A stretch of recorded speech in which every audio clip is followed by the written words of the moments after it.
오늘은 욥기 16장을 같이 한번 나눠보도록 하겠습니다. 지난번 15장까지 내용들 한번 살펴봤었고 15장의 내용은 우리가 잘 지난번에 이해하셨던 것처럼 엘리바스가 욥에게 이야기하는 내용이죠. 그래서 자기의 경험과 그 엘리바스가 이야기하는 것은 무엇을 이야기를 하고 있냐 하면 그 앞선 사람들의 지혜, 앞선 열조들의 그 내용들이, 경험들이 바른 것이다. 그래서 내 경험, 또 앞선 열조들의 그 경험들을 미루어 보았을 때 악인은 반드시 징벌을 당한다. 그러므로 욥도 죄가 있으므로 하나님 앞에 분명 숨겨진 것이 있기 때문에 하나님으로부터 이러한 일들을 당하고 있다 하는 내용이 15장의 내용입니다. 그럼 16장의 내용은 어떤 내용들을 이야기하느냐 하면 그 엘리바스가 이야기한 것에 대해서 욥이 반론을 이야기하는 것들입니다. 그래서 엘리바스에 대한 욥의 답변이라고 16장 그 다음에 또 17장까지를 한번 생각을 해볼 수 있을 겁니다. 그래서 오늘은 16장을 살펴보면서 그 가장 16장에서 우리가 좀 그 마음에 와 닿을 수 있는 또 욥을 통해서 우리가 그 공감할 수 있는 구절이 아마 19절이 아닌가 하는 생각이 들어서 오늘 이제 중요한 구절로는 19절을 한번 이렇게 정해봤습니다. 그래서 나의 증인 그리고 나의 보인이 계신다. 그래서 나의 증인이 하늘에 계시고 나의 보인이 높은 데 계신다라고 이렇게 욥이 자기가 믿는 하나님에 대해서 이렇게 간증하고 있는 내용들을 우리가 살펴볼 수 있을 겁니다. 그래서 그 엘리바스에 대해서 욥이 어떻게 말하고 있는가를 한 절씩 우리가 한번 살펴보면서 그 의미들을 살펴보면 좋겠습니다. 우리가 이렇게 좀 풀면 이해가 되는데 그냥 이렇게 읽다 보면 어떤 내용인지를 우리가 좀 이해를 못할 때들이 있더라고요. 그래서 좀 편하게 오늘은 그냥 성경을 읽으면서 풀어져 있는 글들을 읽어서 나가면 이해들이 좀 되어지겠다라는 생각이 듭니다. 먼저 16장 1절부터 5절까지를 먼저 한번 살펴보려고 합니다. 그래서 욥이 대답하여 가로되 이런 말은 내가 많이 들었으나 너희는 다 번뇌케 하는 안위자로구나. 허망한 말이 어찌 끝이 있으랴. 내가 무엇에 격동되어 이같이 대답하는고. 나도 너희처럼 말할 수 있나니 가령 너희 마음이 내 마음 자리에 있다 하자. 나도 말을 지어 너희를 치며 너희를 향하여 머리를 흔들 수 있느니라. 그래도 입으로 너희를 강하게 하며 입술의 위로로 너희의 근심을 풀었으리라. 욥은 지금 이렇게 이야기하는 거죠. 너희들은 나에게 이렇게 했지만 나는 너희들이 하는 것처럼 하지 않겠다. 5절에 그렇게 이야기를 하는 거죠. 그러니까 지금 엘리바스가 한 말 또 그 나머지 친구들이 하는 말이 욥은 지금 부당하다라고 이야기를 하고 있고 여기 안위자라 그랬죠. 안위자. 우리는 서로에게 어떠한 존재들이어야 되느냐 하면 그 안위자가 돼야죠. 안위자. 그런데 안위자가 되지 못하고 제가 자주 이야기하지만은 그 피스메이커가 있고 그러니까 화평을 이루는 사람이 있고 트러블 메이커가 있습니다. 그 사람이 다니는 곳에는 그 사람이 있는 곳에는 갈등과 또 여러 가지 그 불안들이 조성이 되는 사람이 있는가 하면 그 사람이 있으면 뭔가 모르게 좀 따뜻하고 포근하고 뭔가 내가 기대고 싶은 우리 등을 대고 이렇게 기대고 싶은 그런 사람이 있죠. 욥은 그 세 친구들이 그렇게 등을 댈 수 있는 사람은 아니다. 너희가 지금 내게 말하고 있는 것들은 3절에 기록되어 있는 것처럼 격동하게 하고 있다. 그리고 4절에 기록하고 있는 것처럼 지금 욥을 향해서 친구들이 어떻게 하고 있다고 지금 표현하고 있냐 하면 머리를 흔든다라고 이렇게 표현을 했어요. 이 머리를 흔든다는 표현은 어떤 표현이냐 하면 조롱하는 표현입니다. 희롱하거나 조롱을 할 때 유대인들이 이 머리를 흔들면서 또 입을 삐죽거리면서 우리 애들이 약 올릴 때 어떻게 합니까? 햇바닥을 내밀고 낼름하면서 고개를 들게 해요. 약 올려야지 메롱 그러잖아요. 제가 차마 흉내는 못 내겠고 그런 부분들이에요. 그러니까 욥은 지금 친구들의 그 멀리서 찾아온 그 친구들을 향해서 이렇게 말하고 있죠. 우리도 그 성도들 사이에서 또 우리가 있는 그 공동체 속에서 가정 속에서 어떤 말을 하느냐는 것이 참 중요한 것 같아요. 그래서 이 친구들처럼 누군가에게 번뇌케 하는 안위자가 될 수도 있고요. 어쩌면 또 정말 화평을 주는 그런 사람이 되어줄 수도 있겠죠. 그래서 1절에 엘리바스는 욥은 친구들을 번뇌케 하는 혹은 고통을 주는 안위자라고 표현한다. 그의 친구들은 고난이 죄의 형벌이라는 생각만 가지고 그 생각을 욥에게 줄곧 적용하였다. 그들의 충고는 욥에게 도움이 되지 못하고 도리어 고통과 슬픔을 더하였다. 죄에 대한 하나님의 징벌은 진리이다. 그렇죠. 이것은 변치 않는 진리입니다. 죄에 대한 징벌은 변치 않습니다. 구원받은 우리도 세상을 살아가는 날 동안에 하나님을 거스리는 일이 있을 때에 징계라고 하는 벌을 받습니다. 그럼 세상 사람들은 그 세상을 살아가면서 악한 일에 대한 것들을 받지 않느냐? 받는다는 것이죠. 그러나 더러는 잠깐은 또 일시적으로는 평안하게 살아가는 것처럼 보일 뿐이죠.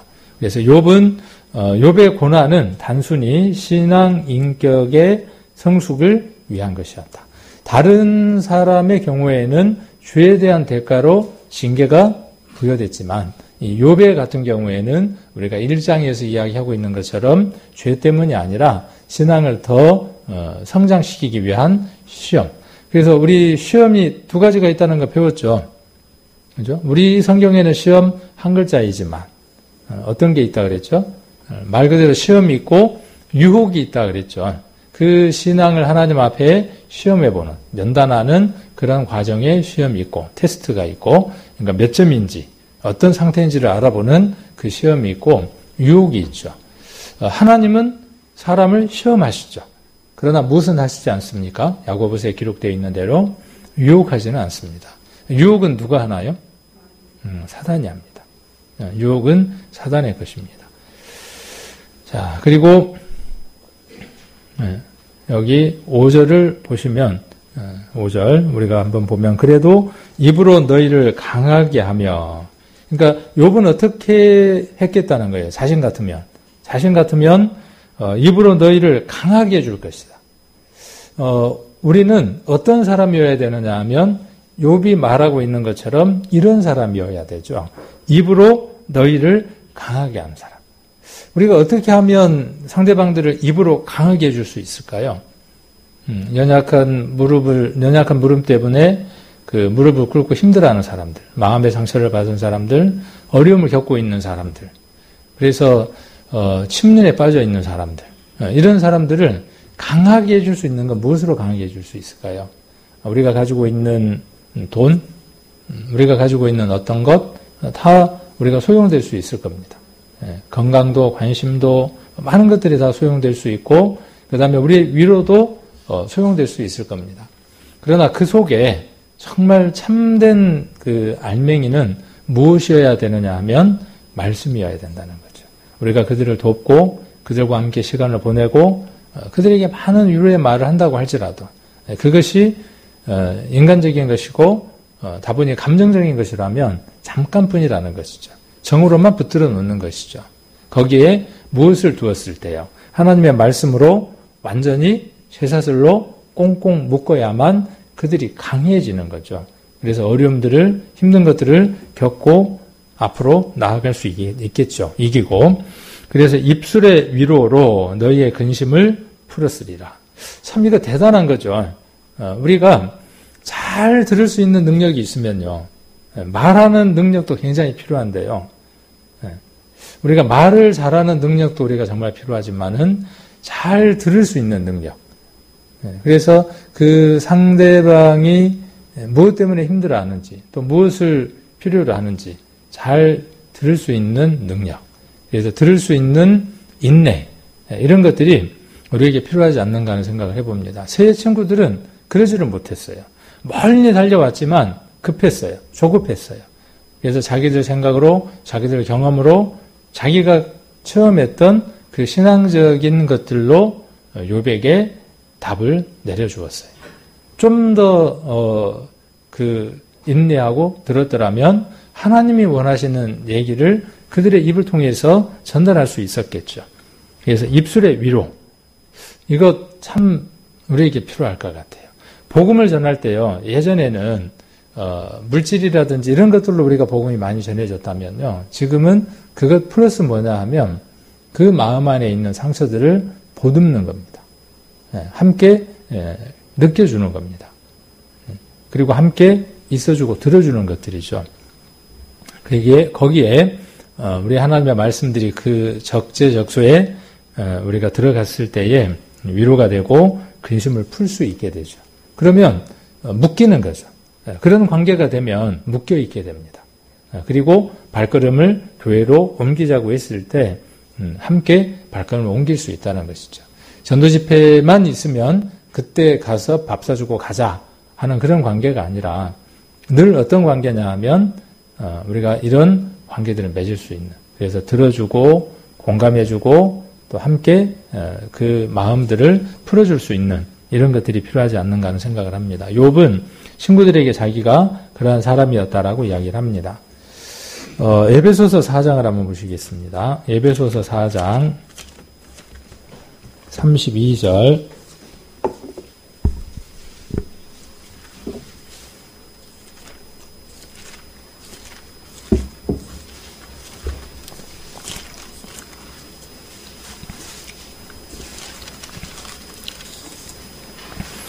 사 장 32절 말씀 같이 한번 읽겠습니다. 서로 인자하게 하며 불쌍히 여기며 서로 용서하기를 하나님이 그리스도 안에서 너희를 용서하심 같이 하라. 이거 하나면 못 풀 게 있을까요? 이 말씀 하나만 붙들어도 왼수가 있어요. 집안 식구가 왼수라 그랬잖아요. 그럴 때 그 왼수 말고 남편이 왼수고 마누라가 왼수고 자식이 왼수라 그러잖아요. 그래서 말 안 들으면 저 왼수가 그러고 서로 이렇게 이야기를 합니다. 근데 어떠한 것일지라도 여기 우리 후반절에 나와 있는 하나님이 그리스도 안에서 너희를 용서하심. 이 용서를 한번 우리가 가만 묵상을 해보면 우리가 1만 달란트 빚진 자에 대한 예화도 생각이 날 것이고, 그리고 얼마만큼 우리가 큰 용서를 받았는지를 안다면 우리가 이런 말씀들을 우리가 더 깊이 묵상을 해볼 수 있을 것 같습니다. 그래서 서로 인자하게 하며 불쌍히 여기며 서로 용서하라는 것이죠.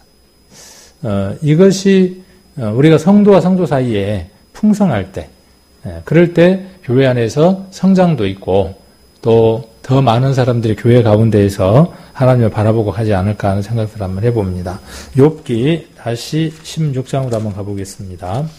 욥기 16장 다시 가서 6절부터 또 8절까지를 한번 보시면, 내가 말하여도 내 근심이 풀리지 아니하나니 잠잠한들 어찌 평안하랴. 이제 주께서 나를 곤곡케 하시고 나의 무리를 패괴케 하셨나이다. 주께서 나를 시들게 하셨으니 이는 나를 향하여 증거를 삼으심이라. 나의 파리한 모양이 일어나서 대면하여 나의 죄를 증거하나이다. 자기가 지금 이렇게 여러 가지 형편 가운데에서 처해져 있는 이것은 내가 죄가 있는 증거다. 이렇게 지금 말하고 있는 것이죠. 그러면서 6절에 뭐라고 이야기하느냐 하면, 말을 해도 근심이 풀리지 않을 것이다. 또 잠잠한다고 해서 내가 지금 평안하겠냐. 우리 이렇게 처해져 있을 때 있어보지 않으셨습니까? 혹시 살아가면서 말을 해도, 말을 한다고 할지라도 어때요? 속에 있는 것들이 풀리지 않고, 그래서 입을 다물었지만은 그런다고 해서 마음 가운데 평안이 오느냐 하면 평안이 오지 않는 상태. 정말 이런 것들을 우리가 겪어보지 않고서는 이 말을 할 수가 없는 것이죠. 뒤에 그 얘기가 나오죠. 어떤 얘기가 나오냐 하면 7절에 곤곳케 하셨다. 그 다음에 나의 무리를 패괴케 하셨다. 나의 무리는 자기와 자기 자식들과 그 다음에 있었던 모든 소유들을 얘기하는 것이죠. 그것들이 사라져버리고 또 목숨을 잃었던 것들에 대한 내용들을 이야기를 하는 거죠. 그리고 8절에 시들게 하셨다 이렇게 말씀하고 계시죠. 그래서 이 모든 것들이 내가 하나님 앞에 죄가 있는 증거의 모습들이다 이렇게 지금 말하고 있죠. 그래서 조금 여기도 제가 정리를 한번 해봤습니다. 그래서 나를 곤곡해 나의 무리를 패격케 했다라는 말은 나의 무리는 욥에게 딸린 식솔들 또 욥의 가족들과 종들을 가리키는 것이고 그의 자신이 심신으로 공고하고 자기 자녀들이 다 죽고 자기 아내도 낙심하여 자기를 위로하는 대신 욕하고 자신의 재산을 다 잃어버린 것 등이 다 하나님께서 주신 일들이라고 고백한 것이다. 이것 참 어려운 것이죠. 우리에게 우리가 원하는 것이 왔을 때 하나님 감사합니다. 이것은 하나님으로부터 온 것이 분명합니다. 감사합니다. 우리가 이렇게 고백을 하죠. 근데 예를 들어서 내가 암이 걸렸어요. 내가 불치병이 걸렸어요. 내가 이해하고 받아들이기 어려운 일들이 내게 왔어요. 내 자녀가 욥기에 기록되어 있는 것처럼 어쩌면 교통사고로 먼저 세상을 떠나는 일들도 있고 여러 가지 일들이 우리에게 있을 수 있죠.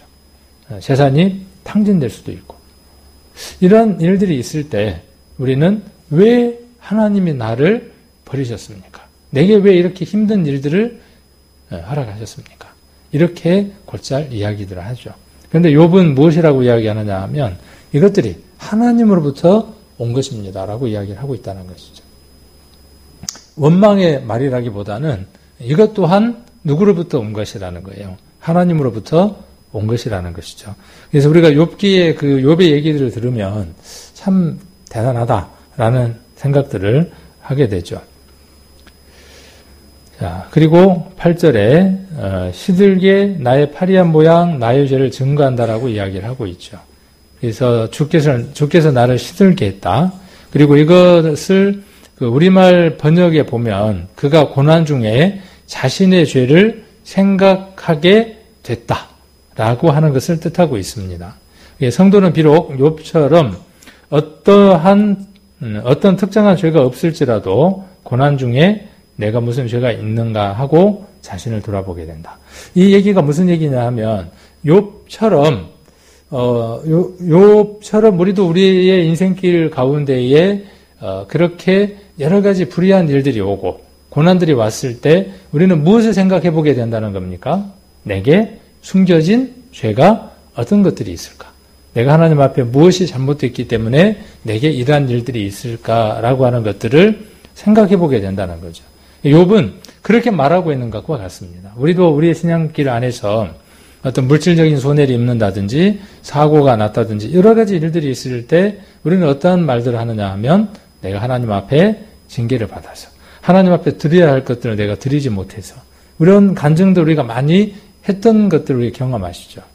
내가 이렇게 물질적인 손해를 입은 것은 내가 하나님 앞에 바르게 드리지 못한 것 때문에 이러한 일들이 있어.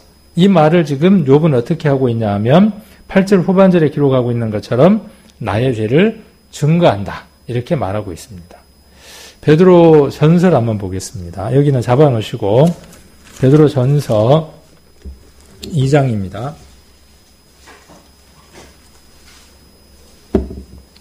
베드로 전서 2장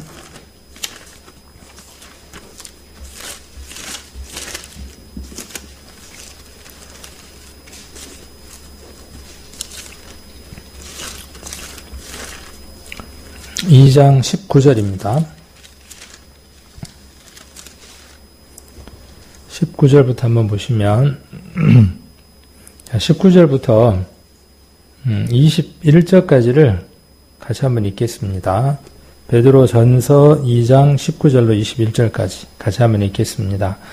애매히 고난을 받아도 하나님을 생각함으로 슬픔을 참으면 이는 아름다우나 죄가 있어 매를 맞고 참으면 무슨 칭찬이 있으리요. 오직 선을 행함으로 고난을 받고 참으면 이는 하나님 앞에 아름다우니라. 이를 위하여 너희가 부르심을 입었으니 그리스도도 너희를 위하여 고난을 받으사 너희에게 본을 끼쳐 그 자취를 따라오게 하려 하셨느니라. 아멘. 우리가 애매히 고난을 받을 때가 언제일까요? 우리가 정말 주님의 뜻대로 살아가고 그 말씀 가운데에서 우리가 마땅히 취할 것들을 내려놓고 손해보는 삶들을 살아갈 때 그때 하나님으로부터 좋은 것들이 오는 것이 아니라 때로는 세상 사람들로부터 조롱을 당하기도 하고 받아야 할 것들을 누리지 못하는 일들이 오게 되죠. 그런 것들을 우리가 애매히 고난을 받는 일들이라고 생각을 해볼 수 있을 겁니다. 복음을 전하고 우리가 밥을 먹을 때 기도를 하거나 했을 때 그 밥그릇들을 옮겨 놓는다든지 여러 가지 일들을 우리가 당하기도 하죠. 이러한 고난들, 작은 우리가 예들이지만 이러한 것들이 왔을 때 하나님을 생각함으로 슬픔을 참으면 이는 아름답다 그랬어요. 그런데 만일 우리가 우리의 공동체 속에서 가정이든 직장이든 여러 곳에서 내가 일하는 일터에서 내가 마땅히 그리스도인으로서 보여야 할 모습들이 보이지 않았을 때 그로 말미암아 예수 믿는다는 사람들이 그래? 교회 다닌다는 사람들이 그래? 라고 우리가 만일 얘기를 듣는다면 이것은 정말 부끄러운 것이죠. 하나님 앞에 합당치 않는 것이죠. 이것을 지금 매라고 우리가 생각을 해볼 수 있습니다. 세상 사람들을 통해서 하나님 우리에게 책망하시는 그 책망들로 우리가 들어야 할 것입니다.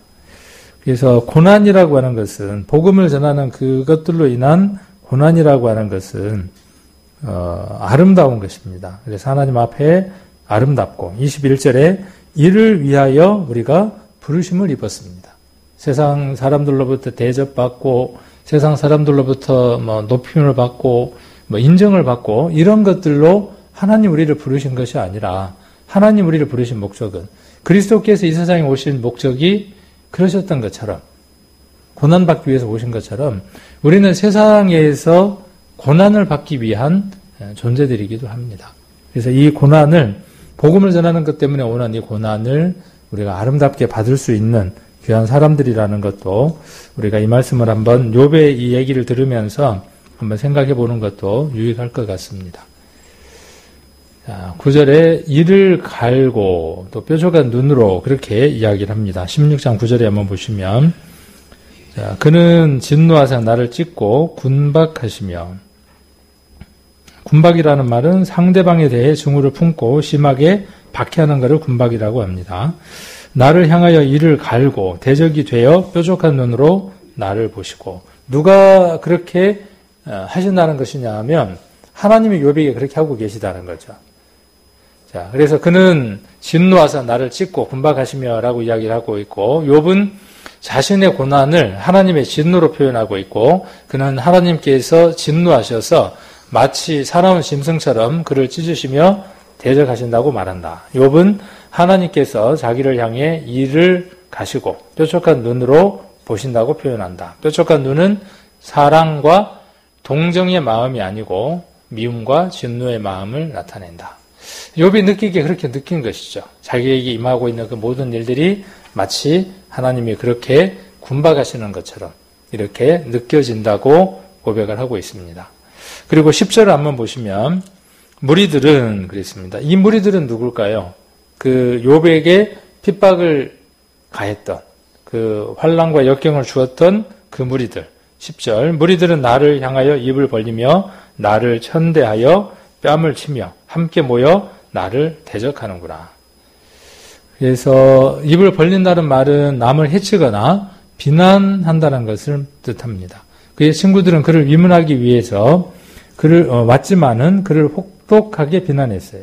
그들은 차라리 오지 않았으면 더 나았을 것이다. 또 이웃 사람들은 그를 천대하여 뺨을 치며 함께 모여 그를 대적하기도 하였다라고 살펴볼 수 있습니다.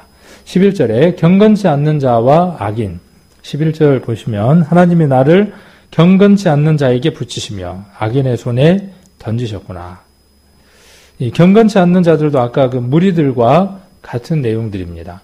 그래서 경건치 않는 자와 악인은 아마 욥의 가족을 탈취해간 이웃나라 사람들을 가리키는 것이다. 하나님께서 욥을 그들의 손에 붙이셨다는 것이죠. 때로는 하나님이 우리의 그 믿음을 시험해 보기 위해서 세상 사람들을, 주변에 있는 사람들을 도구로 사용하시기도 하시죠. 욥이 그렇게 주변에 있는 것들로 도구를 통해서 하나님의 시험을 받았던 것처럼. 자, 또 12절에서 14절까지를 한번 보시면, 내가 평안하더니 그가 나를 꺾으시며 내 목을 잡아 던져 나를 부셔뜨리시며 나를 세워 관역을 삼으시고 그 살로 나를 사방으로 쏘아 인정 없이 내 허리를 뚫고 내 쓸개로 땅에 흘러나오게 하시는구나. 그가 나를 꺾고 다시 꺾고 용사같이 내게 달려드시니. 하나님이 자기에게 하는 그 모습들을 지금 쭉 묘사하고 있는 거죠. 우리도 이런 때들이 있죠. 우리 인생길 안에서 우리의 삶들에 어떤 문제가 있어서 하나님으로부터 징계를 받을 때, 그때 우리가 이러한 표현들을 충분히 공감하게 될 겁니다. 그래서 이렇게 이야기를 하고 있습니다. 그래서 용사같이 달려든다라고 이야기를 했고, 욥은 자신에게 닥친 그 무섭고 혹독한 고난이 주권적 섭리자 하나님께서 내리신 것임을 확실하게 전가한다. 이 모든 것들이 누구로부터 온 것이냐 하면 하나님으로부터 온 것이다 라고 이렇게 이야기를 하고 있습니다. 또 15절부터 17절까지를 한번 보시면, 내가 굵은 배를 꿰어 매어 내 피부에 덮고 내 뿔을 티끌에 덜입혔구나. 내 얼굴은 울음으로 붉었고 내 눈꺼풀에는 죽음의 그늘이 있구나. 그러나 내 손에는 포악이 없고 나의 기도는 정결하구나. 17절에 쭉 이야기하면서 뭔 얘기를 하느냐 하면, 그렇지만 내가 하나님 앞에 죄를 범치 않고 정결하게 살아왔다. 내가 하나님 앞에 그렇게 간절히 기도하며 살아왔다라고 이렇게 욥은 이야기를 합니다. 그래서 굵은 배를 꿰매어 그 말이죠. 내 피부에 덮고 내 뿔을 티끌에 더럽혔다라는 말은, 굵은 배는 거칠거칠해서 감촉이 안 좋죠. 사람들은 자신을 낮추어 금식할 때나 심히 슬플 때 보통 굵은 베옷을 입습니다. 그래서 굵은 베옷을 입은 것은 그의 슬픔과 고통과 탄식을 나타내는 것이고, 내 뿔은 무엇을 표현하고 있냐 하면 그의 힘과 영광을 표현하고 있는데, 그 힘과 영광이 더럽힘을 당했다 이렇게 말하고 있죠. 그래서 욥은 힘도 없었고 영광도 잃어버렸고 더러워졌다라고 이렇게 말하고 있습니다. 자, 그리고 울음으로라고 이야기를 하죠. 그래서 울음으로 붉었고, 많이 울면 어떻게 되나요? 많이 울면. 그러니까 욥이 얼만큼 하나님 앞에 이것들로 간절했고 또 고통 가운데 있었는가 하는 것을 욥의 입을 통해서 우리가 살펴볼 수 있는 대목이기도 하죠. 내 얼굴은 울음으로 붉었고 내 눈꺼풀에는 죽음의 그늘이 있구나라고 이야기를 했습니다. 사람이 마음의 고통이 심하여 많이 울 때 그 얼굴도 붉게 상기됩니다. 또 욥은 자기의 눈꺼풀에는 죽음의 그늘이 있다고 표현했습니다. 그것은 많이 울어 그 눈이 쇠하였고 그의 기력도 쇠하여 곧 죽을 사람처럼 눈꺼풀이 감기되었다는 것일 겁니다. 예전에 이전 교회에 있을 때 사역을 하면서 어떤 일이 있었냐 하면, 아들이 교통사고로 죽었어요. 그 아들의 이름이 천길이에요, 천길. 상담을 통해서 구원받고 나서 채 얼마 시간이 지나지 않아서 그 조카 돌 선물인가 사러 밤에 오토바이를 타고 갔다 오다가 그 신호를 지키지 않는 그 차에 치여서 한 20m 정도 날아서 떨어져서 뇌 뒤에 일부분이 완전히 깨져서 없을 정도의 사고가 나서 현장에서 떠났어요. 근데 참 다행스러운 건 그 형제였다는 것. 그가 형제였다는 사실. 그래서 우리가 그 장례를 치르면서 그렇게 이야기를 했어요. 이름이 참 이름 뜻대로 됐다. 천길이잖아요. 천길.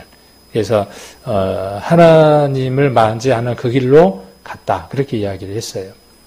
염을 하잖아요. 이렇게 이제 옷들 입히고 할 때 이쪽이 너무 심하게 함몰이 돼서 부모들이 보기 뭐하니까 염을 할 때 안 보여주고, 이게 참 잘하더라고요, 염하시는 분들이. 그래서 이 머리카락으로 이렇게 잘 가려가지고 보이지 않게 해서 이제 그 장례를 치렀는데 그 어머니가 그러니까 자매님이죠. 자매님이 얼마나 많이 우는지 나중에는 울다 우니까 어떻게 되냐면 눈 동자가 망막이나 이런 것들이 망가지더라고요.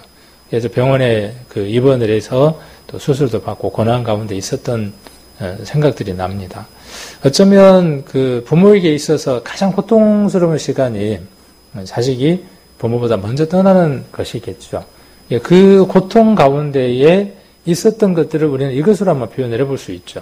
얼마나 울었으면 그 얼굴이 붉어 있는 거죠. 울음으로 얼굴이 붉어 있는 거예요. 얼굴이 멀겋게 달아있고 그 눈 주위가 부어 있는 거죠.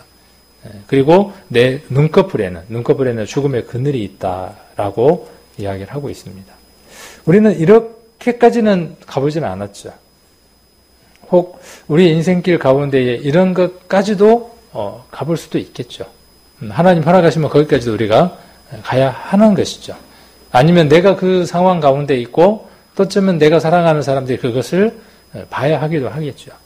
어쩌면 이것이 우리가 살아가는 인생길이다라는 생각을 우리가 해볼 수도 있을 것입니다. 죄에 대한 대가이기도 하고 하나님을 떠난 우리 인생들이 이 세상을 살아가는 날 동안에는 반드시 받아야 되는 형벌이기도 합니다. 그러나 이 인생길 가운데에서 우리가 하나님을 발견했고 영원한 소망이 있다면 세상 사람들과 우리는 분명히 구별되어질 것이고 그 고난 가운데에서도 형벌 가운데에서도 죄에 대한 대가를 받는 그 삶들 가운데에서도 정말 소망 가운데에 행복 가운데에 우리가 살아가지 않을까 하는 생각을 해봅니다. 지금도 간혹 우리 집사람한테 이렇게 전화가 와서 안부도 묻고 하는데 그 생각들이 참 많이 납니다. 그래서 우리도 우리의 신앙길 안에서요, 우리의 자녀들이 언제 어떤 일이 있을지 모르잖아요. 그리고 내가 사랑하는 사람이 언제 어떤 일이 있을지 모르죠.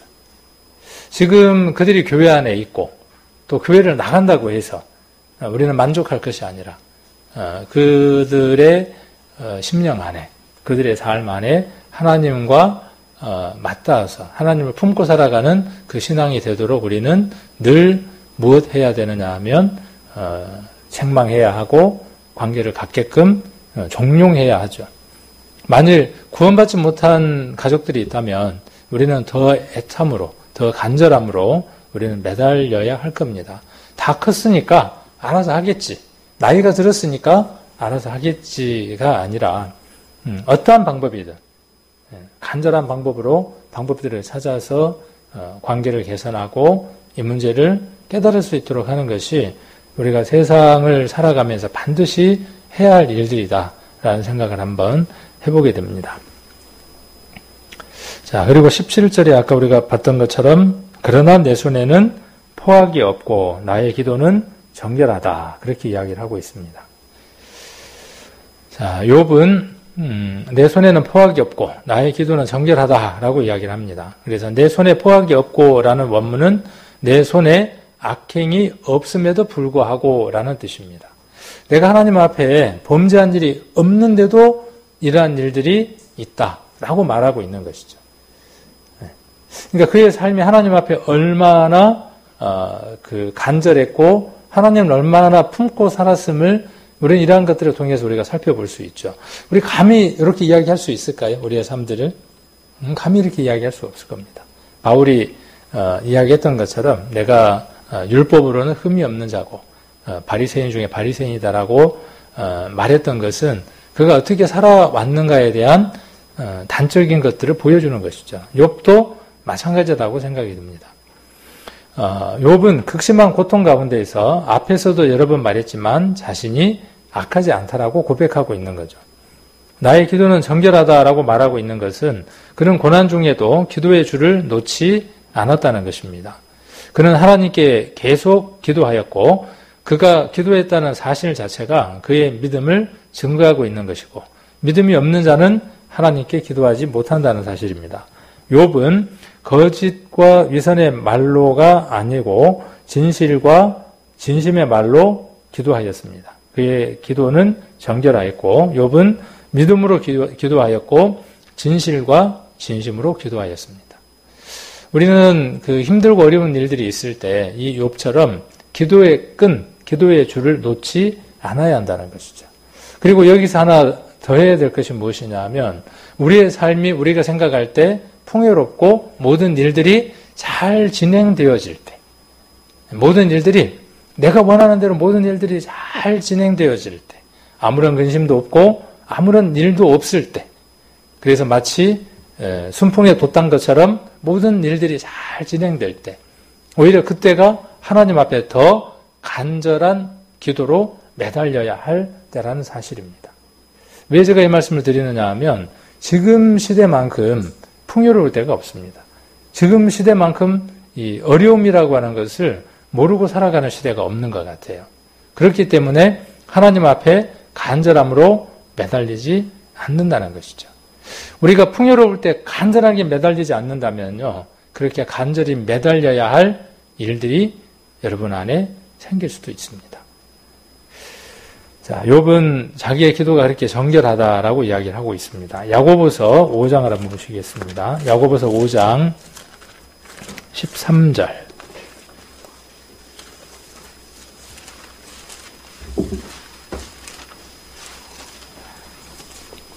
(5장 13절입니다. 한 구절만 같이 한번 읽겠습니다. 너희 중에 고난 당하는 자가 있느냐? 저는 기도할 것이요. 즐거워하는 자가 있느냐? 저는 찬송할지니라. 그러니까 기도와 찬양은 하나님 앞에 우리의 간증들이죠. 고난이 있으면 우리는 기도해야 하는 것입니다. 그리고 우리가 즐거우면 더욱 찬송해야 하는 것이죠. 자, 내 피를 가리우지 말라라고 이야기하죠. 욥기 16장 다시 돌아가서 18절을 보시면 땅아 내 피를 가리우지 말라. 나의 부르짖음으로 쉴 곳이 없게 되기를 원하노라 라고 이야기를 하고 있습니다. 내 피는 욥이 잘못 행하여 남의 피를 흘린 일을 가리키는 것 같고 자신이 남의 피를 흘린 잘못이 있다면 그것을 감추기를 원하지 않는다는 뜻입니다.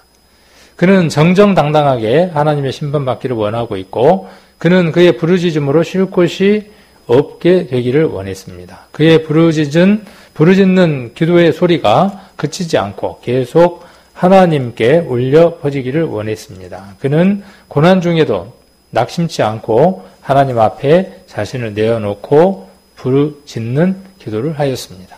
이런 부분들 우리가 이 욥기를 보면서 배워야 될 내용들인 것 같습니다.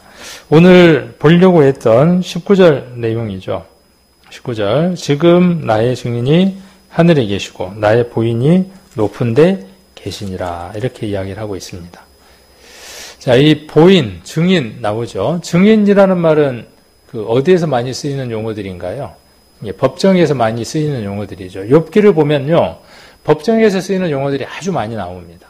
그래서 여기 지금 증인이라는 말과 이 보인이라는 말은 같은 그 의미의 단어이기도 합니다. 그래서 지금 나의 증인이 하늘에 계시고 나의 보인이 높은 데 계신다. 보인이라는 그 영어 성경들을 보면 이 보인을 뭘로 번역했냐 하면 옹호자라고 번역을 했습니다. 이 보인, 옹호자 그러면은 생각나는 신약의 성경을 한번 떠올려 볼 수 있을까요? 증인, 그 다음에 보인, 옹호자를 이야기를 했을 때 우리가 떠올릴 수 있는 신약의 어떤 단어를 한번 떠올려 볼 수 있을까요? 언뜻 떠오르는 단어가 없나요? 보혜사. 그렇죠. 보혜사라고 우리가 한번 떠올려 볼 수 있을 겁니다. 여기 잡아 놓으시고, 요한복음 14장을 한번 보겠습니다. 요한복음 14장.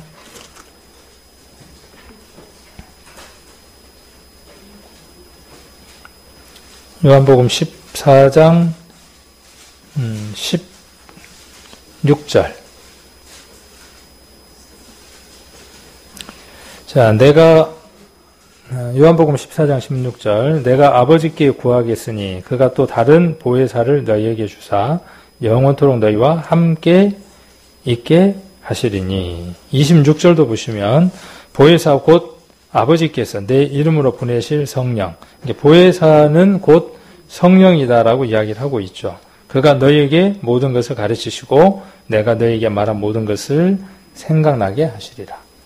지금 이 요한복음과 그 다음에 욥기를 우리가 한번 좀 비교를 해보면 욥기에서는 증인이 어디에 계신다고 이야기하고 있냐 하면 하늘에 계신다고 이야기를 하고 있고 자기의 보인이 어디에 있다고 이야기하느냐 하면 높은 곳에 있다고 이야기를 합니다. 그 둘이 단어는 다르고 표현은 다르지만 그 보인이 증인이 어디에 있다고 이야기하고 있냐 하면 하늘에 계신다라고 이야기를 하고 있죠.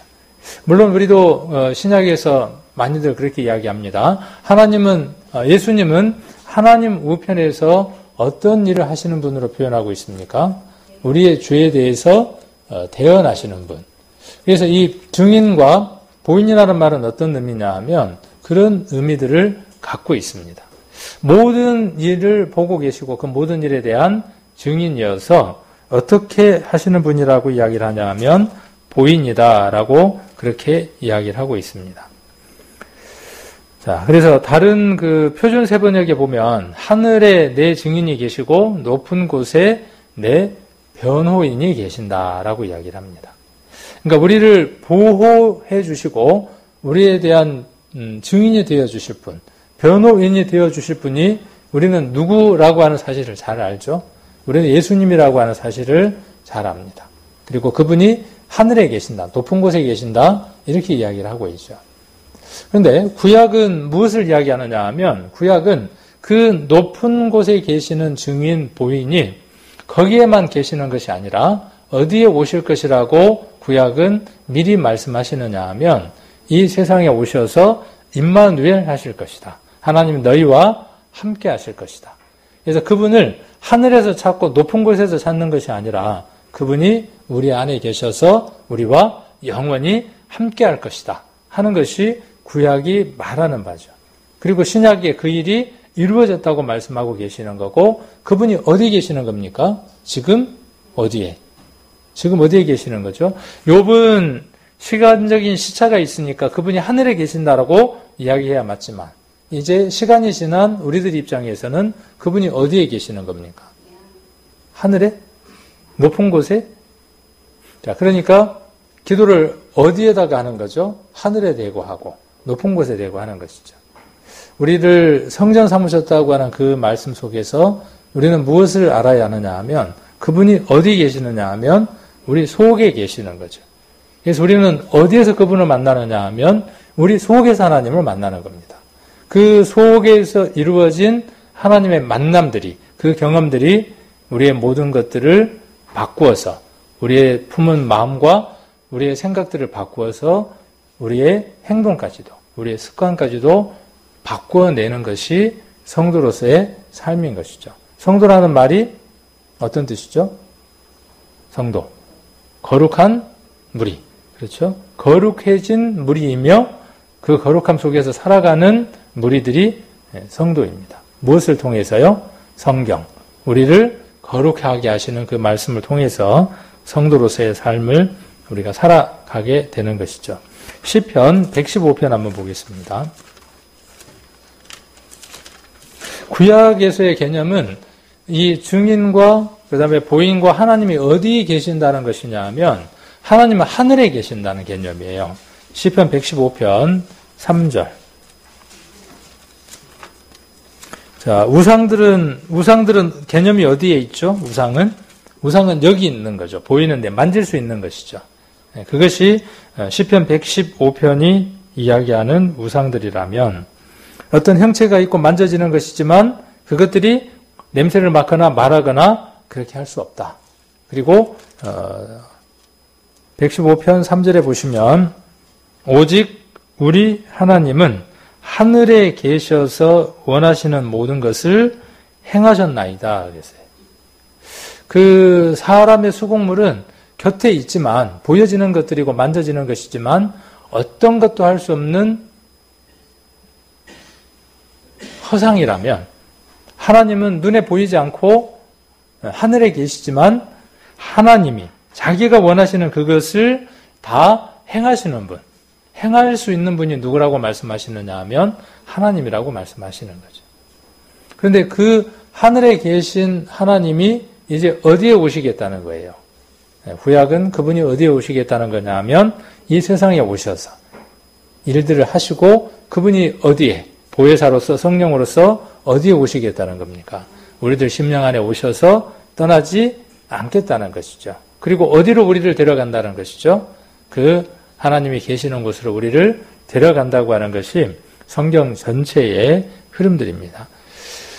다윗이 성전을 솔로몬이죠. 솔로몬이 성전을 짓고 그 성전을 지은 다음에 하나님 앞에 기도를 하죠. 그 기도의 내용들을 보면 참 조금 우리의 기도들하고 좀 다른 것들을 한번 볼 수 있습니다. 열왕기상 한번 8장을 보겠습니다. 열왕기상 8장을 한번 보시면 8장 22절부터가 솔로몬의 기도고 53절에서 그 기도의 내용이 끝나고 54절부터는 솔로몬의 축복이 나옵니다.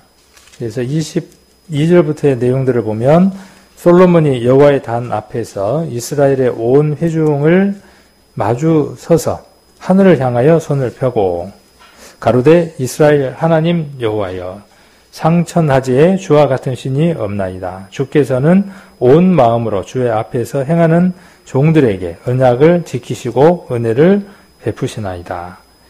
27절에 하나님이 참으로 땅에 거하시리까. 그렇죠. 이것이 하나님의 뜻이죠. 근데 솔로몬은 어때요? 이 비천하고 초라한 곳에 하나님이 오시겠습니까? 이렇게 이야기를 하죠.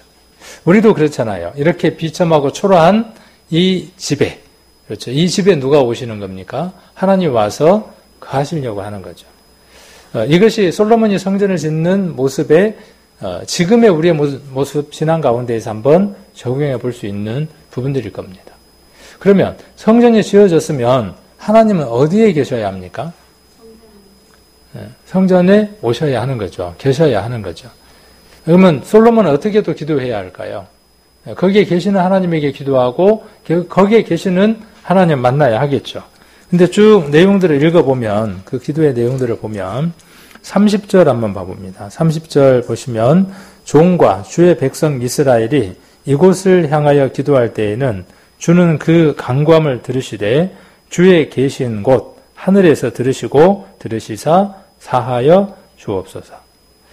그 하나님은 이 땅에 오셔서 사람들하고 동거동락하고 사람 속에 거하고 싶어하고 그 기도 소리를 들으시고 응답하시고 싶어하는데 솔로몬은 어떠냐 하면 계속 어떻게 해요? 하나님 어디 계시라는 거예요? 하나님이 계시는 곳에 계시세요. 그리고 어떻게 하라는 거예요? 우리의 기도를 들으시고 필요하시면 어떻게 하시라는 겁니까? 오셔서 해결해 주세요 라는 기도를 하죠. 이 솔로몬의 이 기도의 내용들은요, 우리가 하는 기도들 속에서 범하는 우와 공통점들이 있죠. 하나님은 이미 우리의 삶 가운데 하고 계심에도 불구하고 멀리 계신 하나님께 기도합니다. 하나님, 보고 계시지요? 그 먼 데서, 하늘에서 보고 계시잖아요. 근데 내가 지금 이렇게 지금 곤란을 당하고 있는데 하나님 제 기도를 응답하시고 오셔서 해결해 주세요. 라고 이야기를 하죠. 솔로몬이 그런 것처럼. 근데 하나님은 이미 어디 계시는데 그 성전에 거하시겠다고 말씀하셨고 그곳에서 말씀하시겠다고 이야기하셨음에도 불구하고 34절에도 보시면 주는 하늘에서 들으시고 계속 이렇게 이야기합니다. 36절에도 주는 하늘에서 들으사 또 39절에도 보시면 주는 계신 곳 하늘에서 들으시고 또 43절에도 주는 계신 곳 하늘에서 들으시고 45절에도 주는 하늘에서 49절에도 주는 계신 곳 하늘에서 저희 기도와 간구를 들으시고 저희 일을 돌아보옵시며 하늘 일도 바쁘신데 뭐 굳이 여기까지 오셔서 낱낱이 다 간섭하시려고요? 부르시면 필요하면 그때 오시지. 근데 하나님은 어떻게 하시고 싶어 하시는 거예요? 하나님은 우리의 삶 가운데 오셔서 그곳에서 역사하시고 싶고 만나고 싶고 함께 하시고 싶은 거죠. 이 얘기를 구약의 단어로 바꾸면 임마누엘이에요. 하나님은 어떻게 하시고 싶으냐 하면 임마누엘 하시고 싶은 거예요. 하나님은 우리와 함께 하시고 싶어 하십니다. 근데 우리는 어때요? 좀 너무 크신 분이라 어때요? 우리하고 같이 있으면 안 될 것 같아. 멀리다, 멀리. 예. 그렇게 우리의 기도들이 덜어 있을 때들이 있습니다. 그래서 우리의 기도가요, 먼 곳을 향하는 것이 아니라 정말 모든 것들을 차단할 때, 우리 눈에 보이는 것들, 우리 귀에 들리는 것들, 우리가 생각하는 그 생각들을 끊고 하나님이 내 심령 안에 계신 것들을 감지하고 그 세미한 음성을 우리가 들으려고 할 때, 그때 우리의 기도들은 정말 그 하나님과 함께하는 그런 기도들이 되어질 겁니다. 그래서 우리가 TV를 끄는 것, 휴대폰을 멀리 두는 것, 이런 것들로부터 우리가 좀 더 관심을 가질 필요들이 있겠다라는 생각들도 잠깐 해보게 됩니다. 자, 20절에서 22절 욥기 한번 보시겠습니다. 다시 16장으로 넘어가서 마지막 부분이죠. 20절로 22절까지를 보시면 조롱하나 변백하기를 라고 이야기를 하고 있죠. 그래서 욥의 친구들은 그를 조롱하고 있으나 욥은 낭망치 않고 하나님을 바라보며 눈물로 호소하고 있죠. 그래서 20절에 보시면 나의 친구는 나를 조롱하나 내 눈은 하나님을 향하여 눈물을 흘리고 사람과 하나님 사이와 인자와 그 이웃 사이에 변백하시기를 원하노라. 변백이라는 말을 사리를 따져 똑똑히 밝히는 거죠. 그래서 사람과 하나님 사이, 또 사람과 그 이웃 사이에 변백, 사리를 따져 똑똑히 밝히는 것. 하나님이 그렇게 해주시기를 원하는 거죠.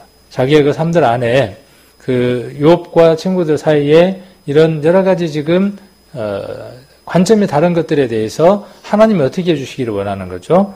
이것에 대해서 잘 따져주기를 원하는 그런 마음들로 욥이 이야기하고 있는 걸 볼 수 있습니다. 22절에 수년이 지나면 나는 돌아오지 못할 길로 갈 것임이니라. 우리는 이 욥의 얘기처럼 수년이 지나면, 어쩌면 수년이 지나기도 전에 다시 돌아오지 못할 길로 갈 사람들도 있을 겁니다. 우리는 이 준비를 해 나갔으면 합니다. 내일 주님이 오신다면, 내일 내가 주님 앞에 가야 된다면 나는 무엇으로 설 것인가? 무엇을 가지고 그분 앞에 설 것인가?